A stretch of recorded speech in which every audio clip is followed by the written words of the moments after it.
ਲੜੀਵਾਰ ਕਥਾ ਦੀ ਅੱਜ ਸੰਪੂਰਨਤਾ ਹੈ। ਸਾਧ ਸੰਗਤ ਜੀ, ਚੌਜੀ ਪਾਤਸ਼ਾਹ ਦੇ ਉਸ ਮਹਾਨ ਪਵਿੱਤਰ ਅਸਥਾਨ ਤੇ ਆਪ ਸਜ ਬੈਠੇ ਹੋ, ਜਿੱਥੇ ਪੰਥਵਾਲੀ ਸਤਿਗੁਰੂ ਜੀ ਨੇ ਧੰਨ ਸ਼੍ਰੀ ਗੁਰੂ ਗ੍ਰੰਥ ਸਾਹਿਬ ਸੱਚੇ ਪਾਤਸ਼ਾਹ ਜੀ ਮਹਾਰਾਜ ਜੀ ਨੂੰ ਗੁਰਤਾ ਗੱਦੀ ਮਹਾਰਾਜ ਜੀ ਨੇ ਬਖਸ਼ਿਸ਼ ਕੀਤੀ। ਆਪਣੇ ਪੰਥ ਨੂੰ ਸ਼ਬਦ ਦੇ ਲੜ ਲਾਇਆ ਅਤੇ ਆਪ ਸਤਿਗੁਰੂ ਜੀ ਸਮੇਤ ਘੋੜੇ ਸਮੇਤ ਸਰੀਰ ਸੱਚੇ ਪਾਤਸ਼ਾਹ ਜੀ ਨੇ ਇਸ ਅਸਥਾਨ ਤੇ ਸੱਚਖੰਡ ਨੂੰ ਚਾਲਾ ਮਾਰਿਆ। ਆਪ ਜੀ ਉਸ ਮਹਾਨ ਪਵਿੱਤਰ ਅਸਥਾਨ ਦੀ ਚਰਨ ਧੂੜ ਨੂੰ ਪਰਸ ਰਹੇ ਹੋ। ਅੱਜ ਬਹੁਤ ਭਾਗਾਂ ਭਰਿਆ ਸਮਾਂ ਹੈ। ਸੱਚੇ ਪਾਤਸ਼ਾਹ ਜੀ ਮਹਾਰਾਜ ਦੀ ਪਵਿੱਤਰ ਬਾਣੀ ਦੇ ਜੋ ਸਾਧ ਸੰਗਤ ਜੀ ਅਖੰਡ ਇੱਕ ਰਸ 11 ਸਾਲ ਤੋਂ ਇਹ ਪ੍ਰਵਾਹ ਕਥਾ ਦੇ ਚੱਲਦੇ ਆ ਰਹੇ ਹੈ। 2008 ਵਿੱਚ ਜਦੋਂ ਸੱਚੇ ਪਾਤਸ਼ਾਹ ਜੀ ਦਾ ਗੁਰਤਾ ਗੱਦੀ ਪੁਰਬ ਸਾਰੇ ਪੰਥ ਨੇ ਇਕੱਤਰ ਹੋ ਕਰਕੇ ਹਜੂਰ ਦੇ ਇਸ ਅਸਥਾਨ ਤੇ ਮਨਾਇਆ ਸੀ, ਉਸ ਪੁਰਬ ਦੇ ਉਤਸ਼ਾਹ ਵਿੱਚ ਉਦੋਂ ਕਥਾ ਦੇ ਭੋਗ ਪਏ ਸੀ ਤੇ ਨਾਲ ਹੀ ਮਰਿਆਦਾ ਹੈ। ਅਗਲੇ ਦਿਨ ਹੀ ਫਿਰ ਸਾਧ ਸੰਗਤ ਜੀ ਕਥਾ ਜਿਹੜੀ ਹੈ ਉਹ ਫਿਰ ਆਰੰਭ ਹੋ ਜਾਂਦੀ ਹੈ। ਸਤਿਕਾਰਯੋਗ ਗਿਆਨੀ ਅਮਰਜੀਤ ਸਿੰਘ ਜੀ ਤਖਤ ਸੱਚਖੰਡ ਸ੍ਰੀ ਹਜੂਰ ਸਾਹਿਬ ਜੀ ਦੇ ਮੁੱਖ ਕਥਾਵਾਚਕ, ਉਹ ਸਤਿਗੁਰਾਂ ਦੀ ਪਵਿੱਤਰ ਬਾਣੀ ਦੀ ਅੰਮ੍ਰਿਤ ਵੇਲੇ ਨਿਯਮ ਨਾਲ ਸੰਗਤਾਂ ਨੂੰ ਕਥਾ ਸਰਵਣ ਕਰਵਾਇਆ ਕਰਦੇ। ਵਾਹਿਗੁਰੂ ਜੀ ਦਾ ਭਾਣਾ ਐਸਾ ਵਾਪਰਿਆ 2016 ਦੇ ਵਿੱਚ ਪੰਜਾਬ ਦੀ ਧਰਤੀ ਤੇ ਪ੍ਰਚਾਰ ਵਾਸਤੇ ਗਿਆ ਹੋਇਆ ਉਹ ਪੰਥ ਨੂੰ ਸਦੀਵੀ ਵਿਛੋੜਾ ਦੇ ਗਏ। ਹਜੂਰ ਦੇ ਪਾਵਨ ਅਸਥਾਨ ਤੇ ਦਰਸ਼ਨ ਕਰਨ ਵਾਸਤੇ 6 ਸਾਲ ਤੋਂ ਬਾਅਦ ਦਾਸ ਆਇਆ ਸੀ। ਸਤਿਗੁਰੂ ਜੀ ਨੇ ਮਿਹਰ ਕੀਤੀ, ਤਰਸ ਕੀਤਾ। ਆਪਣੇ ਮਹਾਨ ਅਸਥਾਨ ਤੇ ਸਤਿਗੁਰਾਂ ਜੀ ਨੇ ਗੁਰਬਾਣੀ ਦੀ ਕਥਾ ਕਰਨ ਦਾ ਸੁਭਾਗ ਬਖਸ਼ਿਸ਼ ਕੀਤਾ। ਉਸ ਸਮੇਂ ਸਾਧ ਸੰਗਤ ਜੀ ਸਿੱਧ ਗੋਸ਼ਟ ਵਿੱਚ ਕਥਾ ਚੱਲ ਰਹੀ ਸੀਗੀ। ਜਦੋਂ ਦਾਸ ਨੇ ਇਸ ਸੇਵਾ ਨੂੰ ਆਰੰਭ ਕੀਤਾ ਸੀਗਾ, ਸਤਿਗੁਰਾਂ ਦੀ ਬੜੀ ਰਹਿਮਤ ਬਖਸ਼ਿਸ਼ ਸਦਕਾ ਅੱਜ ਸੰਪੂਰਨ ਭੋਗ ਪੈਣ ਜਾ ਰਹੇ ਹੈ। ਇਹ ਸਤਿਗੁਰੂ ਜੀ ਹੀ ਰਹਿਮਤ ਕਰਦੇ ਹੈ ਤੇ ਸਾਧ ਸੰਗਤ ਜੀ ਕੋਈ ਕਾਰਜ ਸੰਪੂਰਨ ਹੁੰਦੇ ਹੈ। ਮਨੁੱਖ ਨੂੰ ਇਉਂ ਲੱਗਦਾ ਹੈ ਸ਼ਾਇਦ ਸੁਤੇ ਹੀ ਸਭ ਕੁਝ ਚੱਲ ਰਿਹਾ ਹੈ, ਨਹੀਂ ਚੱਲਦਾ ਸਭ ਕੁਝ ਵਾਹਿਗੁਰੂ ਦੇ ਹੁਕਮ ਵਿੱਚ ਹੈ। ਗਰੀਬ ਨਿਵਾਜ ਸੱਚੇ ਪਾਤਸ਼ਾਹ ਜੀ ਮਹਾਰਾਜ ਦੀ ਮਹਾਨ ਕਿਰਪਾ ਦ੍ਰਿਸ਼ਟੀ ਹੈ। ਆਪ ਵੀ ਬੜੇ ਭਾਗਸ਼ਾਲੀ ਹੋ। ਸੱਚੇ ਪਾਤਸ਼ਾਹ ਜੀ ਦੇ ਮਹਾਨ ਪਵਿੱਤਰ ਸਥਾਨ ਤੇ ਆਪ ਇਸ ਸੁਭਾਗੇ ਸਮੇਂ ਤੇ ਹਾਜ਼ਰੀਆਂ ਭਰ ਰਹੇ ਹੋ। ਵਿਸ਼ੇਸ਼ ਤੌਰ ਤੇ ਸਾਧ ਸੰਗਤ ਜੀ ਇਹਨਾਂ ਸਮਾਗਮਾਂ ਵਿੱਚ ਹਾਜ਼ਰੀਆਂ ਭਰਨ ਵਾਸਤੇ ਸੱਚਖੰਡ ਸ੍ਰੀ ਹਰਿਮੰਦਰ ਸਾਹਿਬ ਜੀ ਦੇ ਹੈੱਡ ਗ੍ਰੰਥੀ ਸਿੰਘ ਸਾਹਿਬ ਗਿਆਨੀ ਜਗਤਾਰ ਸਿੰਘ ਜੀ, ਜੋ ਬ੍ਰਹਮ ਗਿਆਨੀ ਬਾਬਾ ਬੁੱਢਾ ਸਾਹਿਬ ਜੀ ਦੀ ਪਦਵੀ ਹੈ, ਉਸ ਪਦਵੀ ਤੇ ਬਿਰਾਜਮਾਨ ਹਨ। ਪੰਥ ਦੀ ਸਰਮੌਰ ਇਹ ਸਾਧ ਸੰਗਤ ਜੀ ਪਦਵੀ ਹੈ। ਉਸ ਅਸਥਾਨ ਤੋਂ ਪਹੁੰਚੇ ਨੇ ਸਤਿਗੁਰੂ ਗੁਰੂ ਕਲਗੀਧਰ ਜੀ ਦੀਆਂ ਖੁਸ਼ੀਆਂ ਲੈਣ ਵਾਸਤੇ ਤੇ ਗਰੀਬਾਂ ਨੂੰ ਨਿਵਾਜਣ ਵਾਸਤੇ। ਜੋ ਸ਼੍ਰੀਮਾਨ ਸੰਤ ਬਾਬਾ ਅਵਤਾਰ ਸਿੰਘ ਜੀ, ਦਲ ਬਾਬਾ ਬਿਧੀ ਚੰਦ, ਜਿਨ੍ਹਾਂ ਦਾ ਨਾਮ ਕਿਸੇ ਪਹਿਚਾਣ ਦਾ ਮੁਹਤਾਜ ਨਹੀਂ, ਲੰਮੇ ਸਮੇਂ ਤੋਂ ਜਦੋਂ ਇਹਨਾਂ ਦੇ ਸਤਿਕਾਰਯੋਗ ਪਿਤਾ ਸ਼੍ਰੀਮਾਨ ਸੰਤ ਬਾਬਾ ਦਇਆ ਸਿੰਘ ਜੀ ਦਲ ਪੰਥ ਦੀ ਜ਼ਿੰਮੇਵਾਰੀ ਸਾਂਭਦੇ ਸਨ, ਪੰਥਕ ਇਕੱਠਾਂ ਤੇ ਆਇਆ ਕਰਦੇ ਸੀ, ਉਦੋਂ ਤੋਂ ਹੀ ਦਲ ਦੀ ਬਹੁਤ ਭਾਰੀ ਸੇਵਾ ਅਸੀਂ ਇਹਨਾਂ ਨੂੰ ਅੱਖੀ ਕਰਦਿਆਂ ਹੋਇਆਂ ਵੇਖਿਆ। ਗੁਰੂ ਕਲਗੀਧਰ ਸੱਚੇ ਪਾਤਸ਼ਾਹ ਜੀ ਨੇ, ਧੰਨ ਗੁਰੂ ਹਰਗੋਬਿੰਦ ਸਾਹਿਬ ਜੀ ਮਹਾਰਾਜ ਨੇ ਕਿਰਪਾ ਕਰਕੇ ਦਲ ਪੰਥ ਦੀ ਕੌਮ ਦੀ ਸੇਵਾ ਦਾ ਮਾਣ ਇਹਨਾਂ ਨੂੰ ਬਖਸ਼ਿਸ਼ ਕੀਤਾ ਹੈ। ਇਹਨਾਂ ਨੇ ਵੀ ਬਹੁਤ ਨਵਾਜਿਆ ਹੈ ਸਤਿਗੁਰਾਂ ਦੀਆਂ ਖੁਸ਼ੀਆਂ ਲੈਣ ਵਾਸਤੇ, ਕਿਉਂਕਿ ਤਖਤ ਸੱਚਖੰਡ ਸ੍ਰੀ ਹਜ਼ੂਰ ਸਾਹਿਬ ਨਾਲ ਇਹਨਾਂ ਦਾ ਵਿਸ਼ੇਸ਼ ਪਿਆਰ ਹੈ ਤੇ ਹਜ਼ੂਰੀ ਸਿੰਘ ਵੀ ਇਹਨਾਂ ਨਾਲ ਬਹੁਤ ਪਿਆਰ ਕਰਦੇ ਹੈ। ਉਤਸ਼ਾਹ ਵੇਖਣ ਨੂੰ ਮਿਲਦਾ ਜਦੋਂ ਇਹ ਇੱਥੇ ਆਉਂਦੇ ਹਨ। ਗਰੀਬ ਨਵਾਜ਼ ਸੱਚੇ ਪਾਤਸ਼ਾਹ ਜੀ ਮਹਾਰਾਜ ਜੀ ਦਾ ਇਹ ਮਹਾਨ ਪਵਿੱਤਰ ਤਖਤ, ਸਾਧ ਸੰਗਤ ਜੀ, ਮੈਂ ਆਰੰਭ ਵਿੱਚ ਹੀ ਇੱਕ ਦੋ ਬੇਨਤੀਆਂ ਕਰਦਿਆਂ, ਕਿਉਂਕਿ ਗੁਰਬਾਣੀ ਦਾ ਪ੍ਰਵਾਹ ਫਿਰ ਦਰਿਆ ਵਾਂਗ ਜਦੋਂ ਵਹਿੰਦਾ ਹੈ, ਉਹਦੇ ਵਿੱਚੋਂ ਹੋਰ ਕੋਈ ਬੇਨਤੀ ਫਿਰ ਕਰਨੀ ਔਖੀ ਹੁੰਦੀ ਹੈ। ਸਤਿਗੁਰੂ ਪਾਤਸ਼ਾਹ ਜੀ ਮਹਾਰਾਜ ਜੀ ਦਾ ਇਹ ਮਹਾਨ ਪਵਿੱਤਰ ਅਸਥਾਨ ਸਦੀਆਂ ਤੋਂ ਸਾਧ ਸੰਗਤ ਜੀ ਸਿੱਖ ਕੌਮ ਦੇ ਅੰਦਰ ਗੁਰਬਾਣੀ ਦੀਆਂ ਮਹਿਕਾਂ ਖਿਲਾਰਦਾ ਆ ਰਿਹਾ ਹੈ। ਕਦੇ ਉਹ ਵਕਤ ਸੀ ਜਦੋਂ ਸ਼ੇਰੇ ਪੰਜਾਬ ਜੀ ਇੱਥੇ ਆਏ ਸਨ ਤੇ ਹਜੂਰ ਦਾ ਸਥਾਨ ਵੇਖ ਕੇ ਪੁੱਬਾਂ ਮਾਰ ਕੇ ਰੋ ਪਏ ਸੀ ਕਿ ਬਾਜਾਂ ਵਾਲੇ ਸਤਿਗੁਰੂ ਦਾ ਅਜੇ ਤੱਕ ਸਥਾਨ ਨਹੀਂ ਕਾਇਮ ਹੋਇਆ। ਪਤਾ ਲੱਗਿਆ ਸ਼ੇਰੇ ਪੰਜਾਬ ਜੀ ਨੂੰ ਕਿ ਹਜੂਰ ਨੇ ਇਹ ਵਾਕ ਕਹੇ ਹੈ ਕਿ ਉਹਦੀ ਬੰਸ ਨਹੀਂ ਰਹੇਗੀ ਜਿਹੜਾ ਸਾਡਾ ਸਥਾਨ ਕਾਇਮ ਕਰੇਗਾ। ਵੇਖ ਲਓ ਸਤਿਗੁਰੂ ਪਾਤਸ਼ਾਹ ਜੀ ਮਹਾਰਾਜ ਹਜੂਰ ਆਪਣਾ ਸਥਾਨ ਵੀ ਨਹੀਂ ਮਹਾਰਾਜ ਬਣਾਉਣਾ ਚਾਹੁੰਦੇ। ਆਗਿਆ ਕੀਤੀ ਸੀ ਲੰਗਰ ਚਲਾਓ ਭਾਈ ਸੰਤੋਖ ਸਿੰਘ ਜੀ ਨੂੰ। ਫਿਰ ਸ਼ੇਰੇ ਪੰਜਾਬ ਨੇ ਕਿਹਾ ਵੰਸਾਂ ਕਿਹਦੀਆਂ ਰਹੀਆਂ ਨੇ, ਕਿਸੇ ਦੀ ਵੰਸ ਨਹੀਂ ਰਹਿਣੀ, ਮੇਰੀ ਰਹਿੰਦੀ ਰਹੇ ਨਾ ਰਹੇ, ਪਰ ਮੈਂ ਬਾਜਾਂ ਵਾਲੇ ਸਤਿਗੁਰੂ ਦਾ ਅਸਥਾਨ ਜ਼ਰੂਰ ਬਣਾਵਾਂਗਾ।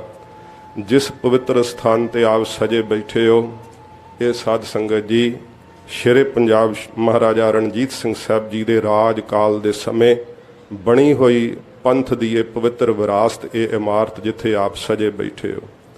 ਤਖਤ ਸਾਹਿਬ ਦੀ ਇਹ ਪਵਿੱਤਰ ਇਮਾਰਤ ਸਦੀਆਂ ਦੀ ਕਹਾਣੀ ਸਾਨੂੰ ਕਹਿੰਦੀ ਹੈ। ਕੁਝ ਸਿੱਖ ਜਦੋਂ ਆਉਂਦੇ ਹੈ ਸਾਧ ਸੰਗਤ ਜੀ, ਜਿਨ੍ਹਾਂ ਦੀਆਂ ਭਾਵਨਾਵਾਂ ਤਖਤ ਸਾਹਿਬ ਨਾਲ ਜੁੜੀਆਂ ਹੋਈਆਂ, ਉਹਨਾਂ ਨੂੰ ਇਉਂ ਵੀ ਮਹਿਸੂਸ ਹੁੰਦਾ ਹੈ ਕਿ ਖਬਰੇ ਕਿੰਨੇ ਜਨਮ ਹੋਰ ਲੈ ਕਰਕੇ ਇਸ ਤਖਤ ਸਾਹਿਬ ਤੇ ਮੈਂ ਆਇਆ। ਸਤਿਗੁਰੂ ਪਾਤਸ਼ਾਹ ਜੀ ਮਹਾਰਾਜ ਆਪਣੀ ਸ਼ੋਅ ਉਹਨਾਂ ਨੂੰ ਬਖਸ਼ਿਸ਼ ਕਰਦੇ ਹੈ ਤੇ ਉਹਨਾਂ ਨੂੰ ਸਾਧ ਸੰਗਤ ਜੀ ਐਸੀ ਸੋਝੀ ਪ੍ਰਦਾਨ ਕਰਦੇ ਹੈ। ਗਰੀਬ ਨਵਾਜ਼ ਸੱਚੇ ਪਾਤਸ਼ਾਹ ਜੀ ਮਹਾਰਾਜ ਜੀ ਦਾ ਕਾਇਮ ਹੋਇਆ ਇਹ ਪਵਿੱਤਰ ਅਸਥਾਨ ਜਦੋਂ ਸ਼ੇਰੇ ਪੰਜਾਬ ਜੀ ਇਸ ਫਾਨੀ ਦੁਨੀਆ ਤੋਂ ਚਲੇ ਗਏ ਹੈ, ਉਸ ਵਕਤ ਸਾਧ ਸੰਗਤ ਜੀ ਸਾਰੀ ਕੌਮ ਵਿੱਚ ਹੀ ਉਤਰਾ ਚੜ੍ਹਾ ਆਉਣਾ ਸੁਭਾਵਿਕ ਸੀ। ਉਸ ਸਮੇਂ ਸਾਰੇ ਹੀ ਅਸਥਾਨਾਂ ਦੇ ਉੱਤੇ ਬਹੁਤ ਉਤਰਾ ਚੜ੍ਹਾ ਆਏ। ਵਕਤ ਵਕਤ ਸਰ ਕਦੇ ਉਦਾਸੀ ਮਹਾਂਪੁਰਖਾਂ ਸੇਵਾ ਇਸ ਅਸਥਾਨ ਤੇ ਕੀਤੀ, ਕਦੇ ਨਿਰਮਲ ਸੰਪਰਦਾ ਦੇ ਮਹਾਂਪੁਰਖਾਂ ਨੇ ਸੇਵਾ ਕੀਤੀ। ਬਹੁਤ ਲੰਮਾ ਸਮਾਂ ਬੁੱਢਾ ਦਲ ਜਿਨ੍ਹਾਂ ਨੇ, ਕਿਉਂਕਿ ਜਦੋਂ ਆਪ ਵੇਖਦੇ ਹੋ ਨਾ ਜਕਾਰੇ ਗਜਾਉਣੇ ਹੁਕਮਨਾਮਾ ਸਾਹਿਬ ਜੀ ਤੋਂ ਬਾਅਦ, ਇਹ ਸਭ ਦਲ ਪੰਥ ਦੀ ਮਰਿਆਦਾ ਦੇ ਅਨੁਸਾਰ ਤਖਤ ਸਾਹਿਬ ਦੇ ਉੱਤੇ ਚੱਲਦਾ ਹੈ। ਜੋ ਪੰਥ ਦਾ ਸ਼੍ਰੋਮਣੀ ਸਾਧ ਸੰਗਤ ਜੀ ਦਲ ਪੰਥ ਮੰਨਿਆ ਜਾਂਦਾ ਹੈ, ਜਿਸ ਦੇ ਜਥੇਦਾਰ ਅਕਾਲੀ ਬਾਬਾ ਫੂਲਾ ਸਿੰਘ ਸਾਹਿਬ ਜੀ ਹੋਇਆ ਕਰਦੇ ਸੀ, ਜਥੇਦਾਰ ਬਾਬਾ ਨੈਣਾ ਸਿੰਘ ਜੀ, ਜਿਨ੍ਹਾਂ ਨੂੰ ਪੰਥ ਦੀ ਸੇਵਾ ਦਾ ਮਾਣ ਕੌਮ ਨੇ ਬਖਸ਼ਿਸ਼ ਕੀਤਾ। ਅਕਾਲੀ ਜੀ ਨੇ ਇਸ ਪਾਵਨ ਤਖਤ ਦੀ ਸੇਵਾ ਵਿੱਚ ਬਹੁਤ ਵੱਡਾ ਹਿੱਸਾ ਪਾਇਆ। ਆਪ ਖਰਾਸ ਗੇੜਿਆ ਕਰਦੇ ਸੀ, ਇਹ ਇਤਿਹਾਸ ਨੇ ਜ਼ਿਕਰ ਕੀਤਾ ਹੈ। ਤੇ ਤਖਤ ਸਾਹਿਬ ਜੀ ਦੀ ਇਮਾਰਤ ਨੂੰ ਲੱਗਣ ਵਾਲੀਆਂ ਇੱਟਾਂ ਵੀ ਲਾਹੌਰ ਦੇ ਸਾਧ ਸੰਗਤ ਜੀ ਉੱਥੇ ਭੱਠਿਆਂ ਵਿੱਚ ਪੱਕ ਕੇ ਆਈਆਂ ਹੋਈਆਂ। ਬਹੁਤ ਵੱਡਾ ਖਜ਼ਾਨਾ ਸ਼ੇਰੇ ਪੰਜਾਬ ਜੀ ਨੇ ਭੇਜ ਕਰਕੇ ਹੈਦਰਾਬਾਦ ਦਾ ਨਵਾਬ ਆਪ ਦਾ ਸ਼ਰਧਾਲੂ ਬਣ ਚੁੱਕਾ ਸੀ। ਤੋ ਗਰੀਬ ਨਵਾਜ਼ ਸੱਚੇ ਪਾਤਸ਼ਾਹ ਜੀ ਦਾ ਇਹ ਪਵਿੱਤਰ ਸਥਾਨ ਇਸ ਤਰ੍ਹਾਂ ਕਾਇਮ ਹੋਇਆ ਤੇ ਸਦੀਆਂ ਤੋਂ ਸਾਧ ਸੰਗਤ ਜੀ ਗੁਰ ਮਰਿਆਦਾ ਦੇ ਮੁਤਾਬਕ ਸਤਿਗੁਰਾਂ ਜੀ ਦੇ ਹਜ਼ੂਰ ਇਹ ਸਾਰਾ ਨਿਯਮ ਚੱਲਦਾ ਆ ਰਿਹਾ ਹੈ। ਬਹੁਤ ਸਾਰੀਆਂ ਤਖਤ ਸਾਹਿਬ ਜੀ ਦੇ ਪ੍ਰਥਾएं ਕਿ ਉੱਥੇ ਆਹ ਕੁਝ ਹੁੰਦਾ ਹੈ, ਉੱਥੇ ਇਸ ਤਰ੍ਹਾਂ ਹੁੰਦਾ ਹੈ। ਮੈਂ ਗੁਰਸਿੱਖਾਂ ਦੇ ਚਰਨਾਂ ਵਿੱਚ ਬੇਨਤੀ ਕਰਨਾ ਚਾਹਾਂਗਾ, ਭਾਈ ਸਤਿਗੁਰਾਂ ਦੇ ਅਸਥਾਨ ਤੇ ਇੱਕ ਵਾਰੀ ਨਸਮਸਤਕ ਹੋ ਕਰਕੇ ਵੇਖੋ। ਹਜੂਰ ਦੇ ਅਸਥਾਨ ਤੇ ਕੀਰਤਨ ਕਥਾ ਦੇ ਪ੍ਰਵਾਹ ਚੱਲਦੇ ਹੈ। ਜਿਹੜਾ ਸੁਭਾਅ ਹੁੰਦਾ ਨਾ, ਭੌਰਾ ਵੇਖ ਲਓ ਕਿੱਡੀ ਦੂਰੋਂ ਖੁਸ਼ਬੂ ਲੈ ਜਾਂਦਾ ਹੈ, ਡੱਡੂ ਜਲ ਵਿੱਚ ਜਾਲੇ ਹੀ ਖਾਂਦਾ ਰਹਿੰਦਾ ਹੈ। ਆਪਣਾ ਸੁਭਾਅ ਭੌਰਿਆਂ ਵਾਲਾ ਬਣਾ ਕਰਕੇ ਸਤਿਗੁਰਾਂ ਜੀ ਦੇ ਅਸਥਾਨ ਤੋਂ ਨਾਮ ਰਸ ਨੂੰ ਗ੍ਰਹਿਣ ਕਰੀਏ। ਗਰੀਬ ਨਿਵਾਜ ਸੱਚੇ ਪਾਤਸ਼ਾਹ ਜੀ ਦੇ ਪਵਿੱਤਰ ਅਸਥਾਨ ਤੇ ਜੋ ਪੰਥ ਦੀ ਆਦਿ ਕਾਲ ਤੋਂ ਮਰਿਆਦਾ ਏ, ਭਾਵੇਂ ਜੰਗਲਾਂ 'ਚ ਵਿਚਰਦੇ ਸੀਗੇ, ਸਾਧ ਸੰਗਤ ਜੀ ਵੱਡੇ ਅੰਮ੍ਰਿਤ ਵੇਲੇ ਤੋਂ ਬਾਣੀ ਦੇ ਪ੍ਰਵਾਹ ਚੱਲਦੇ ਹੈ। ਧੁਰ ਕੀ ਬਾਣੀ ਦੀ ਅੰਮ੍ਰਿਤ ਵੇਲੇ ਲੜੀਵਾਰ ਕਥਾ ਹੁੰਦੀ ਹੈ। ਦੁਪਹਿਰ ਦੇ ਵਕਤ ਸ਼੍ਰੀ ਦਸਮ ਗ੍ਰੰਥ ਸਾਹਿਬ ਜੀ ਦੀ ਕਥਾ ਹੁੰਦੀ ਹੈ। ਸ਼ਾਮ ਦੇ ਵਕਤ ਜਿਸ ਸਮੇਂ ਸ਼੍ਰੀ ਗੁਰਪ੍ਰਤਾਪ ਸੂਰਜ ਗ੍ਰੰਥ ਦੀ ਰਚਨਾ ਅਜੇ ਨਹੀਂ ਸੀ ਹੋਈ, ਉਦੋਂ ਸਾਧ ਸੰਗਤ ਜੀ ਜੋ ਗੁਰਬਲਾਸ ਛੇਵੀਂ ਪਾਤਸ਼ਾਹੀ ਛੇਵੀਂ ਇਹਨਾਂ ਗ੍ਰੰਥਾਂ ਦੀ ਇਤਿਹਾਸ ਦੇ ਸੋ ਇੱਕ ਗਿਆਨੀ ਜੀ ਜੋ ਪਟਨਾ ਸਾਹਿਬ ਜੀ ਦੇ ਹੋਏ ਹਨ, ਉਹਨਾਂ ਨੇ ਗੁਰਪਦ ਪ੍ਰੇਮ ਪ੍ਰਕਾਸ਼ 10 ਪਾਤਸ਼ਾਹੀਆਂ ਦਾ ਜੀਵਨ ਲਿਖਿਆ ਸੀ। ਕਿਸੇ ਕਿਸੇ ਅਸਥਾਨ ਤੇ ਉਹ ਵੀ ਕਥਾ ਹੋਇਆ ਕਰਦੀ ਸੀ। ਫਿਰ ਜਦੋਂ ਸ਼੍ਰੀ ਗੁਰਪ੍ਰਤਾਪ ਸੂਰਜ ਗ੍ਰੰਥ ਦੀ ਰਚਨਾ ਹੋਈ ਹੈ, ਇਹ ਇਤਿਹਾਸ ਦੀ ਕਥਾ ਸਤਿਗੁਰਾਂ ਜੀ ਦੇ ਸਿਰਮੌਰ ਅਸਥਾਨਾਂ ਤੇ ਲੜੀਵਾਰ ਸ਼ਾਮ ਨੂੰ ਹੁੰਦੀ ਹੈ। ਰਾਤ ਨੂੰ ਗੁਰਸਿੱਖ ਆਤਮਿਕ ਜੀਵਨ ਦੇ ਬਾਬਤ ਸਿਆਣੇ ਗੁਰਸਿੱਖਾਂ ਤੋਂ ਖੁੱਲੀਆਂ ਵਿਚਾਰਾਂ ਕਰਦੇ ਹੋਏ ਫਿਰ ਬਰਾਜਦੇ। ਇਹ ਸਤਿਗੁਰਾਂ ਜੀ ਦੇ ਘਰ ਦਾ ਨਿਯਮ ਗੁਰੂ ਸਾਹਿਬ ਜੀ ਦੇ ਵਕਤ ਸਿਰ ਤੋਂ ਹੀ ਚੱਲਿਆ।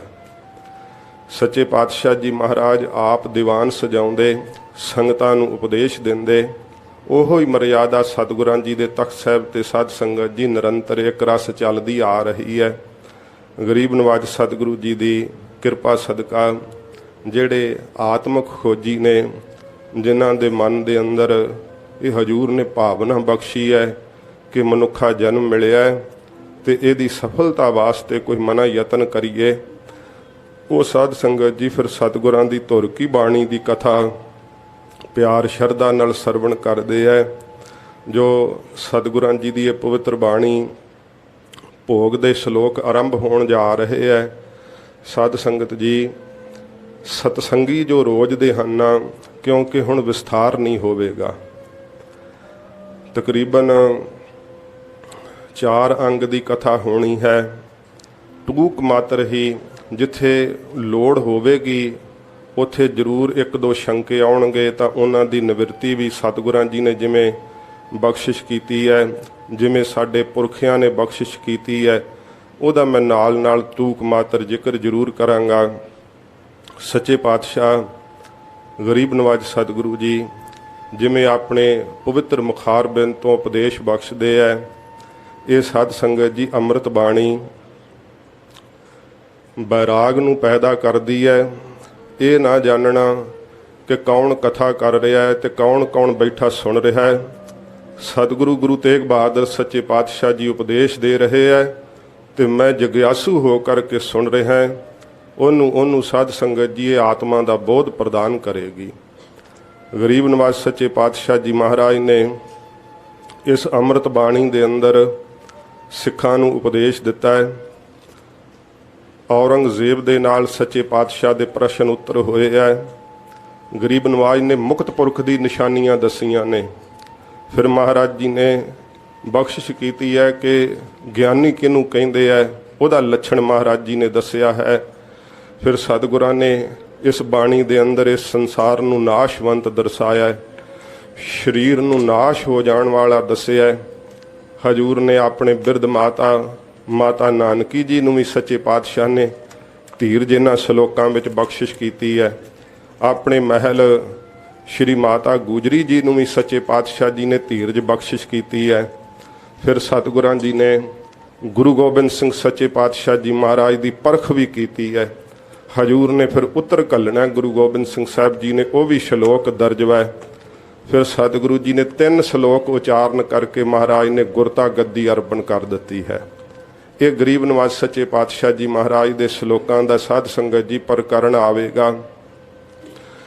ਕੱਲ ਮਨ ਦਾ ਵਿਚਾਰ ਸੀ ਕਿ ਭੂਮਿਕਾ ਥੋੜੀ ਜੀ ਬੰਨ ਲੈਂਦੇ, ਪਰ ਸਮਾਂ ਕੱਲ ਨਹੀਂ ਬਚਿਆ, ਤੋ ਇਸ ਕਰਕੇ ਬਹੁਤ ਸੂਖਸ਼ਮ ਮਾਤਰ ਹੀ ਇਹ ਸਤਿਗੁਰੂ ਗੁਰੂ ਮਹਾਰਾਜ ਸੱਚੇ ਪਾਤਸ਼ਾਹ ਜਿਵੇਂ ਬਖਸ਼ਿਸ਼ ਕਰ ਰਹੇ ਹੈ, ਆਓ ਪਿਆਰ ਇਕਾਗਰਤਾ ਦੇ ਨਾਲ ਸਰਵਣ ਕਰੀਏ।